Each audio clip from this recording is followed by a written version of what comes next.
Hello আমার প্রিয় ছাত্র এবং ছাত্রীরা, আশা করি তোমরা খুবই ভালো আছো। আজ আমি তোমাদের সামনে ভেরি ইম্পর্টেন্ট ভিডিও নিয়ে এসলাম। ভিডিওটা খুবই ইম্পর্টেন্ট যারা ক্লাস 9 পড়ছো, যাদের পরীক্ষা এখনো হয়নি, ডিস্ট্রিক্ট থেকে শুরু করে যে ডিস্ট্রিক্ট এখনো পরীক্ষা হয়নি, আমার চ্যানেলের ভিডিওগুলো দেখতে আশা করি এখান থেকে তোমরা কমন পেয়ে যাবে পরীক্ষাতে গিয়ে।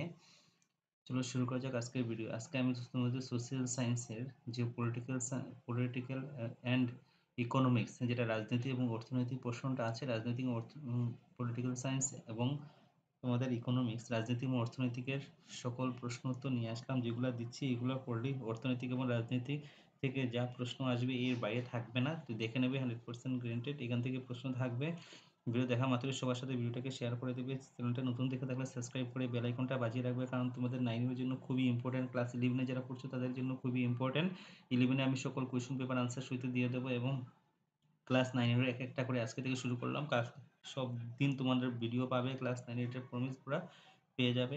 আর 10 স্টুডেন্টে যারা যে সাবজেক্ট দরকার, এখন পর্যন্ত 1-2টা পরীক্ষা রয়ে গেছে, তারা কমেন্ট করে বলবে, আমি তোমার জন্য ভিডিও বানিয়ে দিয়ে দেবো। চলো শুরু করা যাক আজকের ভিডিও। কোন ডিস্ট্রিক্টের প্রশ্ন দরকার তোমরা বলে দেবে, ঠিক আছে? এটা কাছাড় ডিস্ট্রিক্টের জন্য কমন, ভেরি ইম্পর্টেন্ট, এবং যে ডিস্ট্রিক্টের জন্য এখনো পরীক্ষা হয়নি সেই ডিস্ট্রিক্টেরও কমন প্রশ্ন কিন্তু সোশ্যাল সায়েন্স। চলো শুরু করা যাক আজকের ভিডিও। দেখো পার্ট 3, তৃতীয় খণ্ড।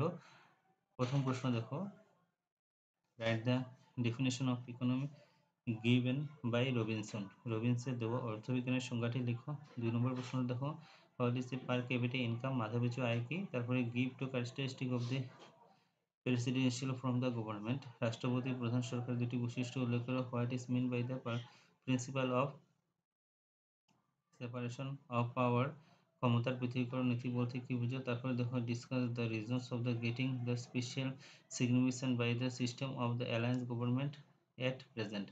বর্তমানে সংযুক্ত সরকার ব্যবস্থা কেন বিশেষ গুরুত্ব লাভ করেছে আলোচনা করো। Discuss the main causes of the problems rapid growth of the population India. ভারতের দ্রুত জনসংখ্যা বৃদ্ধির প্রধান কারণগুলি বিশ্লেষণ করো। 4 মার্কের what is unemployment, mention the main causes of unemployment. বেকার সমস্যা কি, বেকার সমস্যার কারণগুলি সম্পর্কে আলোচনা করো। এগুলো থেকেই থাকবে, এর বাইরে থাকবে না। 100% ইম্পর্টেন্ট কিন্তু। Mention the characteristic of the political party, রাজনৈতিক দলের দুটি বৈশিষ্ট্য লিখো। Give two characteristic parliamentary form of government, সংসদীয় পদ্ধতি সরকারের দুটি বৈশিষ্ট্য লিখো। তারপর show the difference between free goods and the economic goods. মুক্ত দ্রব্য এবং অর্থনৈতিক দ্রব্যের মধ্যে পার্থক্য নির্ণয় করো। তারপরে দেখো, mention two causes of the unemployment problem, বেকার সমস্যার দুটি কারণ উল্লেখ করো। তারপর discuss the rule of the opposition in democracy, গণতন্ত্রের বিরোধী দলের ভূমিকা বর্ণনা করো। তারপর দেখো, write about the characteristic of the unitary form of government, এককেন্দ্রিক সরকারের বৈশিষ্ট্যসমূহ আলোচনা করো। তারপরে মুদ্রাস্ফীতি কি, মুদ্রাস্ফীতির কারণসমূহ কি কি? Define the inflation, what is the causes of the inflation. তারপরে দেখো, ভারতবর্ষের দ্রুত জনসংখ্যা বৃদ্ধির কারণসমূহ আলোচনা করো। Discuss the main causes of the problems rapid growth of the population in India. Next প্রশ্ন দেখো, বৃষ্টিবাদী ও সমষ্টিবাদী অর্থবিজ্ঞানের দুটি পার্থক্য হলো। Write two difference between the macro economic. তারপরে দেখো, write two characteristic of the president form of government, রাষ্ট্রপতি সরকারের দুটি বৈশিষ্ট্য লিখো। মুদ্রাস্ফীতি কি, মুদ্রাস্ফীতি পদ্ধতি কি? What is the inflation, write two methods controlling inflation. দরিদ্রতা কি, দরিদ্রতার কারণসমূহ কি? What is poverty, what is the causes of the poverty. যুক্তরাষ্ট্রীয় সরকার বলতে কি বুঝো? যুক্তরাষ্ট্রের সরকারের 4টি বৈশিষ্ট্য আলোচনা করো। What is the federal form of government, discuss the 4 characteristic of federal form of government. এরপরে বনক্ষম উন্নয়নের জন্য একটি টিকা লিখো। Write a note on the sustainable development. Next প্রশ্ন দেখো, বিরোধী রাজনৈতিক দলের দুটি কার্যকারিতা উল্লেখ করে। Mention function of the opposition party. What, তারপর write one merits and one demerits of the president form of government. রাষ্ট্রপতি সরমূলক সরকারের দুটি গুণ দুটুকু উল্লেখ করা। তারপরে হোয়াট ইজ গ্রিন ইকোনমি, সবুজ অর্থনীতি কি? তারপরে রবিনসের অর্থবিজ্ঞানের সংজ্ঞাটি। রবিন্স এবং রবিনসনের যে অর্থবিজ্ঞানের যে সংজ্ঞাগুলো আছে, রাইট দ্য ডেফিনেশন যেগুলো আছে সবগুলো পড়ে নেবে, একটু একটা থাকবেই পরীক্ষাতে। ইকোনমি রবিন্স, ঠিক আছে?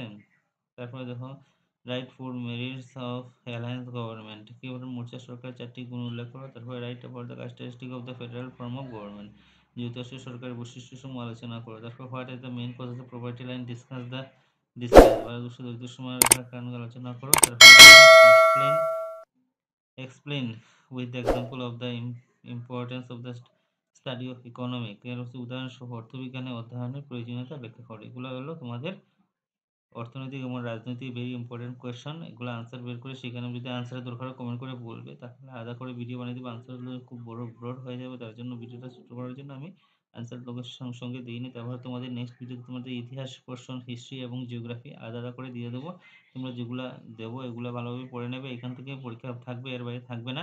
ভিডিও দেখা মাত্রই সবার সাথে ভিডিওটাকে শেয়ার করতে ভুলবে না। বেশি করে শেয়ার করবে। তারপরে তাড়াতাড়ি করে তোমাদের সব সাবজেক্টের ভেরি ইম্পোর্টেন্ট কোয়েশ্চন পেপার দিয়ে দেবো এবং সাবস্ক্রাইব করতে ভুলবে না বন্ধু-বান্ধবের সাথে